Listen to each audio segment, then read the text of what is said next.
What's going on, everybody, and welcome to the trailer episode of the Outside the Octagon podcast. I'm your host, Charleston, Payne, and I'm very glad to be joined with the guy right across from me, Mr. Jude Starns. Jude, I'm so glad to have you here, bro. Excited to be here, man. No, I mean, it's been a long time coming. Jude and I used to host the Bobby Turtle podcast together for a couple months until unforeseen circumstances such as Hurricane Ida came through and shut it down, and I had to move out to Baton Rouge and stuff. Hard for us to keep getting in touch and keep linking up, and we finally got the time to do it, and we're back with something we truly love. You know, we both got a passion for MMA, the UFC, PFL. We've been watching the stuff for a really long time. We've always been keeping up with it. We're avid fans, and some might not agree, but I like to say we're experts at what we do. So yeah, if nothing else, we're here to learn and have a lot of fun with the MMA world. Yeah, absolutely. And I mean, hopefully what we could do with this is bring people that are not super interested in MMA a little like comedic relief alongside learning about MMA, so that way maybe we could lead more people to the sport, because it's a very interesting sport. It's very fun to watch. I mean, there's killers out there in this thing, man. I mean, the people that are able to do this are absolute animals that are getting in the octagon and closing that door behind them, you know? Yeah, and that's definitely the goal, is to grow the game, grow the MMA in the state of Louisiana for our state, and get more people interested that would have never watched it, turn them on to MMA. Yeah, I mean, it's an exciting sport, bro. Like, you never know what's going to happen. I mean, you see, like, main events like Volkanovski-Topuria, like, where Topuria upsets the world, shocks the world over Volk. You know, a guy that's held the featherweight title, the featherweight title for a very long time, and had, multiple, I don't want to say the number and be wrong, but it was over 10 consecutive title defenses, right? I think it was 13 or so. It was maybe. a lot. Like he somewhere held up the in belt there. for a long time. He held the belt for a while, and that's hard to do, man. I mean, there's some beast in this thing, and it's something that you never know, like, which way it's going to go. Like, it's one of those sports where it's like, you know, like if you're watching like college basketball or something, and you got a D2 like Mississippi School of Women or something playing McNeese, you kind of know how that game's going to turn out, like how I win college basketball legitimately this year. That actually happened. Yeah. But like when it comes to MMA, it's like, it's really a toss-up. Like, anything could happen in this sport. And that's why I really enjoy watching it. I really enjoy, you know, being a part of it. And I'm really glad that I have the opportunity to present this podcast to the world alongside Jude. You know, we had a nice setup. We've got the setup. It's been sitting around collecting dust for a while, and it's about time to break it out again and do something with it. So hopefully we can make a little run here. Yeah, get back in the saddle or get back in the cage. Yeah. So, yeah, it should be fun.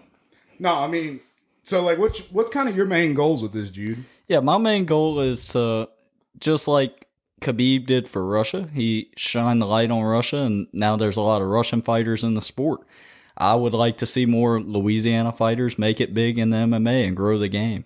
Right, yeah. I mean, Louisiana has a handful of UFC fighters already on the UFC roster. I don't know about PFL roster and everywhere else, but, you know, they've been opening up the new things like the BFC, the Bayou Fighting Championship, which is pretty cool. I want to go catch one of those events really soon. They're supposed to have one, I think, towards the end of April in Denham Springs. So maybe, just maybe, we might make a little appearance at that, you know, and go see what's going on with it. But I'm excited to be able to grow the brand of MMA, you know, the sport of MMA, and bring it down to Louisiana. Some Southern hospitality like we got down here. Hopefully we'll be able to see some main events come through at some point in the coming years, you know, for UFC, PFL, Bellator, whomever it might be. You know, I'd be really excited to be able to travel down to the Smoothie King Center, or even the new PMAC they're supposed to build at LSU, to go catch a main event, you know? Yeah, and I think a big thing in this podcast, I think it's called Outside the Octagon for a reason, because it's not all about what's going to be happening inside the octagon of the MMA world. We want to go into details on what's going to happen for these fighters in their training camp and their everyday life, some things that they're interested in, and let you get to know some of your favorite fighters better than you already do.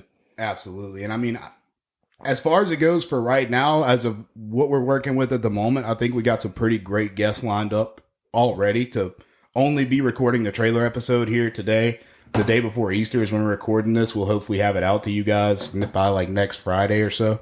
So what would that be, like April 6th, something like that, somewhere up in there. Yeah, it'll be coming to you guys, and I'm very excited to get this out to y'all and have some people come listen.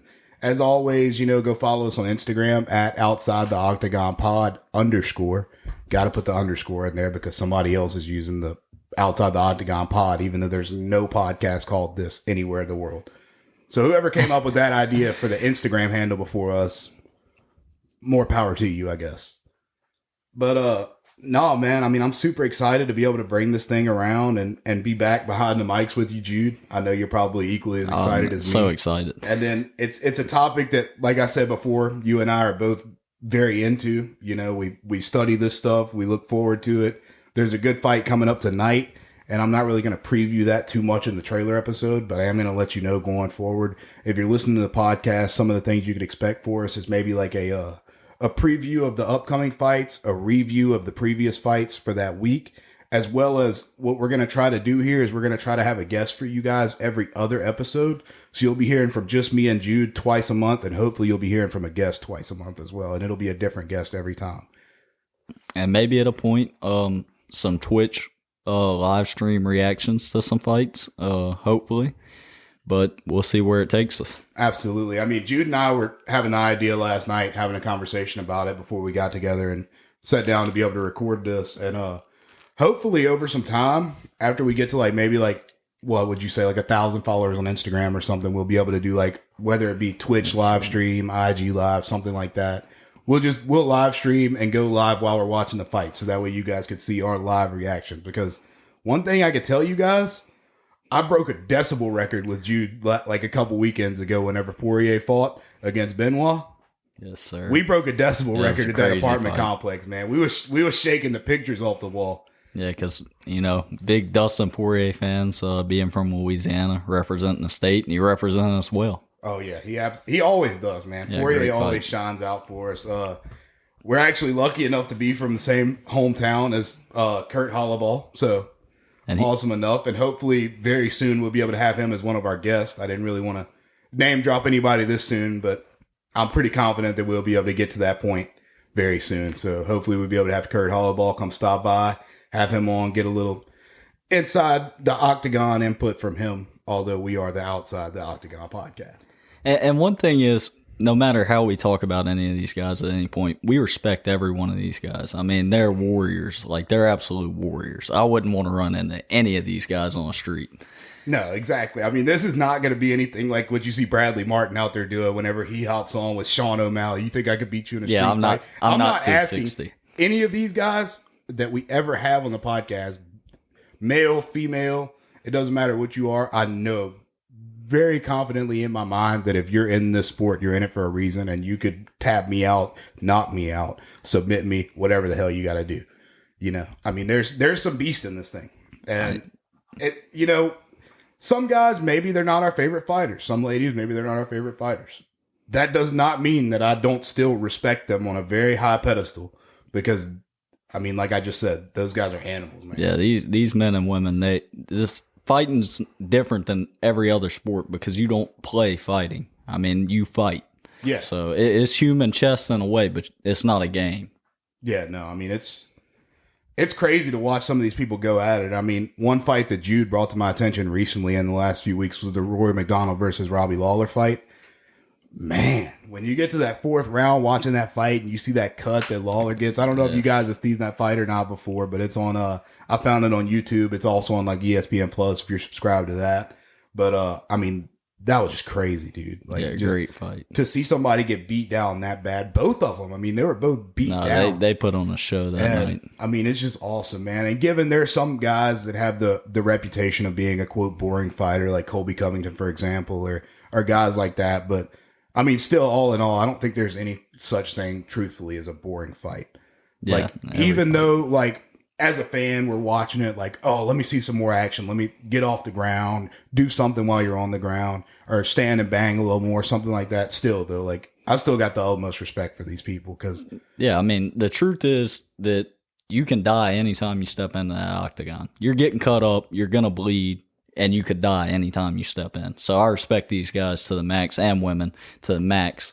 They're insanely good at what they do, and it is a profession. It's a job for them. It's not just for fun. They put on shows. I'm excited to be able to sit down and interview some of these people that are in the UFC and the PFL in these MMA situations, because I want to know like what their mindset is whenever you step in that ring. Like I would have to assume, for me at least, like if I were to be in that situation, I don't even know, man. Like what do? You just take a deep breath and realize, okay, like eat or get ate, or like what is the mindset? You know, like that's how I would assume that it would be. And that's the goal, is because even though we might be self-proclaimed experts on the game, I mean, we've never been inside the octagon, so Right.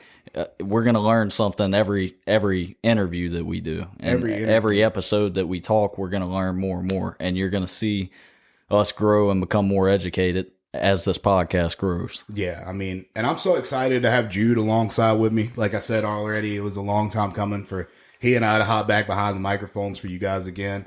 I do have a camera now, so hopefully maybe we might not do the camera at first for just the episodes with Jude and I, but we're at least going to try to work camera in for the guest episodes at first. And then as I get more time on my hands to be able to work around with video editing, we'll try to have videos and stuff in for every episode at some point. So hopefully you'll be seeing us on YouTube and everything else. But right now, you'll be able to find us on Spotify, your Amazon Alexa that you more than likely have at your house while you're in the bathroom, whatever. It doesn't matter where your Alexa's set up at. Just tell them to play an episode from outside the octagon and she will be on it. Yeah, and even if you're not interested, like we said, we're going to offer comedy on this. We're going to offer so much more than just MMA. It's not everything inside the octagon. It's everything outside the octagon as well. So It'll be a really good podcast, not just for MMA fans, but for everyone. And that's the main goal here. Yeah, I mean, we want, like I said before, and like Jude said, we want to grow the brand of MMA. And one thing to keep in mind, man, is like, it's not called MMA for any reason. It's a mixed martial art. This sport is an art. Like, it is an art form. Like, everything that you see somebody do, they've practiced at that. And it's just like having a brush in your hand and being a legitimate artist. I mean, these people legitimately go into the gym, they bang it out for hours on end, and then they go get an octagon, whether it be a 15-minute fight or 25-minute fight or whatever, whether they're getting the championship rounds or not. I mean, they duke it out, man. They go crazy. And another thing to keep in mind is these fighters, they come from all walks of life. They had professions before they started training in MMA and made it big. So you have everything. You'll hear from everything from a plumber to somebody who grew up in a tough area, or someone who grew up from the mean streets of Westland, Oregon. You know, You just never know. I mean, there's all kinds of people from all kinds of different ways of life that you're going to hear from on here, and it's going to be very interesting to see their upcoming and how that affected them and what made them decide to get into MMA. That's why I get really excited about MMA as well, because it's not, you win the belt. That's almost, to me, that's more pressure than winning a Super Bowl. Because they label a Super Bowl champion as a, quote, world champion. But you're not playing a guy from Africa or a guy from Dagestan or a guy from Russia or a guy from UK or a guy from Mexico or Brazil or Las Vegas even, or Westland, Oregon. Yeah. Chael Sonnen. But, I mean, it's like legit. Like, when you get that belt around you, you're the world champion. Like, you beat somebody from all walks of life at that point. Yeah, this is a world sport. And just to even get to the world level, you've got to compete at some form on the local level. Yeah. So you're beating everybody in your state, you're beating everybody in your region, then you're beating everybody in the world. And once you get there, they can never take that away from you. Yeah, I mean, it takes so much guts to be able to just step into that octagon. I can only imagine. And that's why I'm super, super stoked to be able to bring this back to you guys, bring a podcast back to you guys with Jude and I, to be able to just go into the world of a sport that is not as dug up on as I would like to see it be. And that's why we're going to try to dig it up for you guys. And one thing that I'm going to promise right now, we're going to be the most consistent MMA podcast on the platform. Once a week, we're not going to miss. We're not going to miss. I mean, if it's a sick week, it doesn't matter. I mean, I've got all the setup. I've got everything I would need to be able to, if I'm sick, I'll just call in. If Jude's sick, he'll just call in. We got it situated to where we won't be missing weeks typically, unless Jude and I are both college students. So if there's an exam coming up or something, there might be like something that pushes us back by maybe a day or two, but we will do our best to have an episode out to you guys every week. we will do our best to be the most consistent MMA podcast that you're going to see, other than probably Good Guy, Bad Guy, for the simple reason that's DC and Chael. And they actually get paid serious dollars to do this, which ultimately will be there one day, hopefully, if all, Lord willing, and the creek don't rise, you know. But if nothing else, we're going to be doing this. We're going to be here. So we're going to be around. I mean, you're going to expect to hear from us, like Jude said, once a week. Like I said before, hopefully every other week we'll be having on that guest and bringing in an extra mind for you guys to hear from their walk of life, whatever got them to this point, how they fell in love with this sport, you know. And with that being said, I want to ask you, Jude, like, what made you fall in love with like MMA, like, and really just get an attachment to the sport? Well, it's just growing up, I played all these different sports, and I love basketball, baseball, football because of the strategy that's involved, even chess. I want to win at everything, and I like to learn the strategy and see how you win. So I always thought fighting is just fighting. There's no strategy to it. But when you start watching MMA, especially, or any fighting for that, you realize there is a lot of strategy. It is human chess. It is not just get in the ring and see who can punch harder and see who can take a punch the hardest. It's human chess. There's a lot of strategy that goes into every fight. There's a lot of work. And so I love the way that there's so much strategy that goes into such a competitive sport. I mean, it's such a competitive sport, and it's so fun to watch. Yeah, and I mean, I think the MMA is probably at one of its highest popularity points that we've seen probably ever, except maybe during the McGregor times. Like, right now, it's a very prominent sport. Like, it's right on the edge of breaking those numbers to be in there with like the footballs, the basketballs, the baseballs. You know, like it's right there, and that's our goal, is to bring more people onto the sport, like we've already repeated and stuff time and time again throughout this trailer. And I mean, for me, I guess what made me fall in love with the sport, I would say, is probably something very similar to Jude. It's like watching it, like as a young kid, you see it and it's like, okay, whoever hits the hardest is who's going to win. And then you realize, like Jude said, that there's so much more that just goes into this thing. Like these guys are going in, they're training, they wake up early in the morning, they go run, they go grapple, then they go jujitsu, then they go from jujitsu to stand up, then you hit the heavy bag. I mean, there's so much that just goes into this. Even this one little 15 to 25 minutes of your life, whether you're getting, like I said, the championship rounds or you just got a regular fight. It's all this time that these people are putting into to just 15 to 25 minutes of their lives, just for a shot at being a world champion. And it just, I don't know, it's amazing to watch, especially to watch somebody, when you see somebody like young, like, for example, right now, like one of my favorite fighters that's going to be on the rise that we're going to be talking about a lot is going to be Robelis de Spain. That Cuban guy, the heavyweight. Yes, that guy's insanely good. Dude, that guy's ridiculous, man. And I mean, it's just so cool to watch somebody that you can see like flashes of greatness in that guy already. Obviously, I mean, his last 5 fights haven't lasted over a minute if you combine the time. Yeah. And his UFC debut, he went 18 seconds, I think, 19 seconds, and got the finish. Yeah. And that was one of the most disgusting knockouts I've ever seen. I mean, dude, he goes up for the head kick, slips and falls, and stands back up, and as soon as he stands up, just hits him with the left hook and drops him, bro.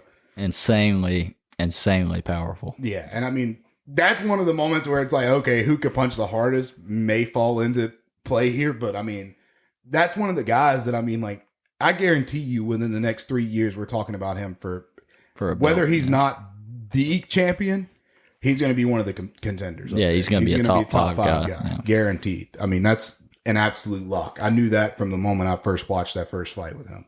And I'm just glad, though, to be able to shine the light on some local guys. I'm sure we'll have on a point some guys from the BFC and other fighting organizations from around Louisiana. Right. The Louisiana area, try to shine the light on some of those guys and hope that they make it big.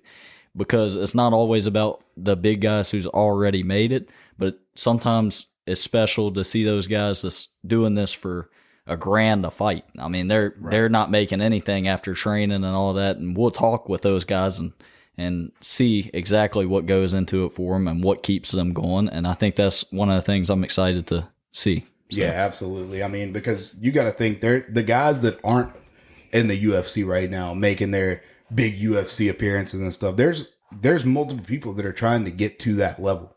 that haven't quite reached that yet. And it's going to be interesting to be able to sit down with people like that and ask them like, hey, what's keeping you in this? Like, what's your why, and where do you want this thing to go? And why did you fall in love with the sport? You know, because it is such an easy sport to fall in love with whenever you watch it.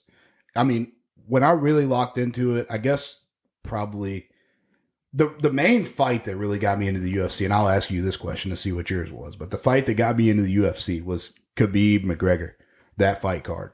I was watching that fight, and I'll never forget, and I promise you any UFC fan is going to know exactly what I'm talking about when I say this, the Derek Lewis post-fight interview.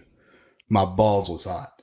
When that happened, I was like, okay, these guys got personality. Like, they got lives outside of this. They work hard for this. And then they go into these post-fight interviews, like, and then another thing, man, like Rogan, bro, like he's always on top of that. Like the post-fight interviews. Yeah, like it don't matter, man. If a guy's got his legs snapped and he's like crying on the floor, Rogan's down there with a mic in his face, like eating that shit up.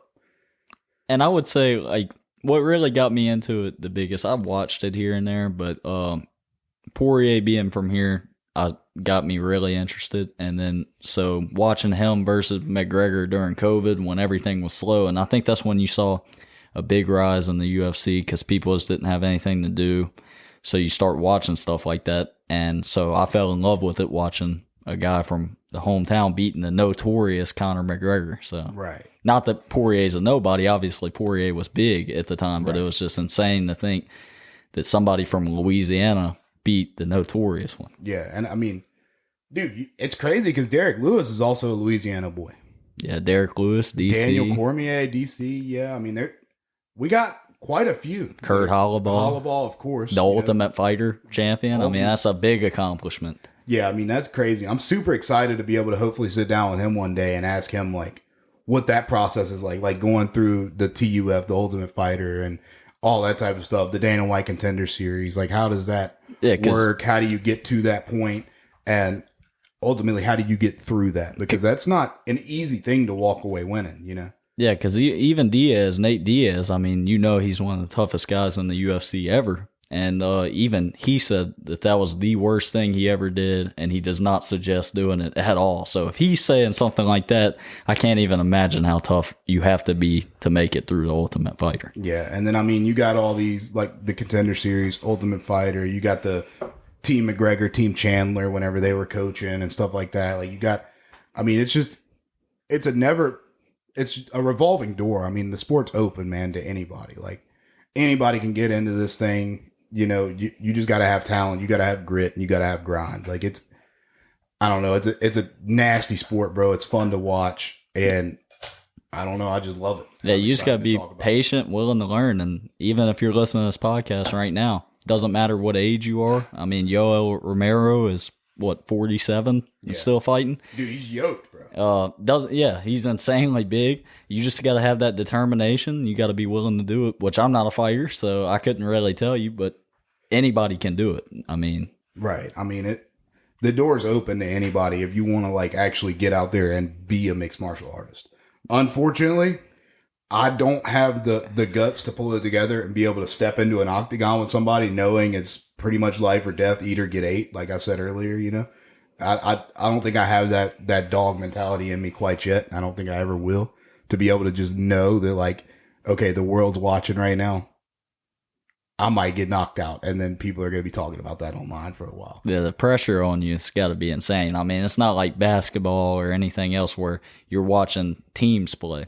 Yeah. You are. I mean, there's a corner that's on your team telling you what to do, but it's at the end of the day, I guess it is a team sport, but at the end of the day, you got to get it done. Yeah. It's got to be you. Yeah, leading up to the fight and when you're in the corner, it's a team sport. But when that door closes, man, it's just you and your opponent in there. You're a one-man army at that point. Like it's all up to you. Your future, your record. A lot of things can go wrong in that octagon, man. Because I mean, it's gotta feel bad to get tapped out or something like that, or get KO'd. Yeah, and all it takes is one punch. You can be the best fighter ever. One punch lands to your chin in the right spot, and you're done. Right. I mean, take Poirier McGregor for example. When McGregor broke his leg against Poirier, your wife's in my DMs. Yeah, I mean, it could be anything, and you're just done for. I mean, you're defenseless. No, I mean it doesn't take a lot, man. I mean, that's what's so cool about the sport. Like, no disrespect to boxing. To be a boxer, like, you have to have serious guts at that point as well, because only thing that can happen is you get punched in the mouth for 24 minutes. That's like your only option. You're going to get hit in the mouth, guaranteed. And if not, then greatest of all time, I guess, because Floyd Mayweather is one of the only people I've seen that didn't get hit in the mouth very much in boxing.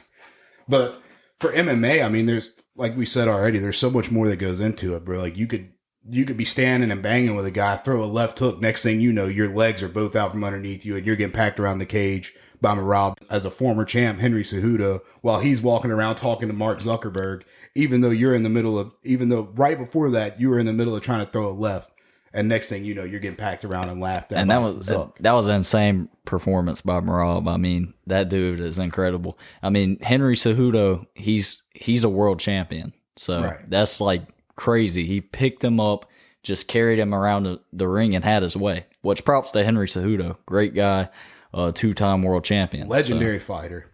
Absolute legend, Cejudo is. But that just speaks for how good Merab is. Yeah, I mean, dude, Merab's got unlimited cardio, bro. I think Merab could legitimately be the first UFC fighter to fight 15 rounds, 5 minutes. I think Merab. Like, that dude, you can't put him down, I don't think. Like, the dude can just carry his weight in the octagon, and he's on a ridiculous win streak right now. I was watching Tim Welch last night, his podcast with Sugar Sean, and they were talking about Merab and how big of an actual, like, legit threat he is. Like, those guys, like Sugar realizes that, like, Merab is a beast, and Sandhagen's a beast, and Elia's a beast. You know, like, they want that Elia fight for Mexican Independence Day at the Spear for Sugar next is what they talk about. But it doesn't matter which route you go at that point. Like, I'm not disrespecting Sugar by any means. He's one of the greatest strikers and snipers that I've ever seen in the sport. But there's a lot of young guys, a lot of young contenders in this thing that are just scary, bro. Like, if Sugar tries to move up and go take that belt from Elia, I don't know if he could get past Elia. I also don't know if Sugar could get past Merab. But the thing is could either one of those guys get past Sugar either, you know? Like, yeah, and there's a lot of young, hungry guys that are ready to eat. But you can also say the same thing for the veterans in the game. There's a lot of veterans in the game, like Poirier and other guys like that, who's going to protect. I mean, they're ready to eat. They're just as hungry. Even though they've been in the game, they want to prove that they're one of the greatest. So they want to prove that these young guys, they can't do what they do. So, and I'm excited to hear from those guys that are at the top, and the guys that are at the bottom, the guys that are hungry, and the guys that are full. It's going to be amazing. I mean, dude, it's going to be a great journey. And Jude, I'm very excited to be back behind the microphones with you again. Like I've already reiterated 1,000 times at this point, I'm sure. I mean, it's super exciting to be able to have this opportunity with you again, bro. I hope you're half as excited as I am. No, I'm all the way as excited. Oh, yeah. Jinked up. Yeah, jinked up. Also, that is Merriam-Webster Dictionary. Go ahead and write that down. Jude and I created a word while we were playing PlayStation the other night. Jinked up. We're going to use that throughout this podcast, and you'll know what it means at some point. You'll understand from context clues, but it pretty much just means we're hyped up, you know. But I think that's kind of a wrap, bro. I mean, that's going to be the end of our trailer episode for Outside the Octagon. Jude, it was a pleasure to have you with me, like nice always. To be here, man. Absolutely, man. And go follow us on Instagram at Outside the Octagon pod _ right? Yeah, yes, Outside sir. the Octagon pod _ is going to be the Instagram. Then also you could check out our website. We just got a website up. It's going to be www.outsidetheoctagon.buzzsprout.com. So just go there and you can find our Instagram through that. You can find all of our episodes there. You can get linked to our Spotify, our Apple, our Amazon Music, wherever you choose to listen to your podcast. You can find it directly through the website, or you could give us a listen straight through the website. It's very simple, easy to navigate. You can go read the bio that I have about myself. You can read the bio about Jude if you want to learn a little bit more about us. Also, you could email us if you have any questions, outsidetheoctagonpod@gmail.com. Thank you guys so much for listening. And like Jude and I've already said, it's a major pleasure to be able to bring this back to you guys.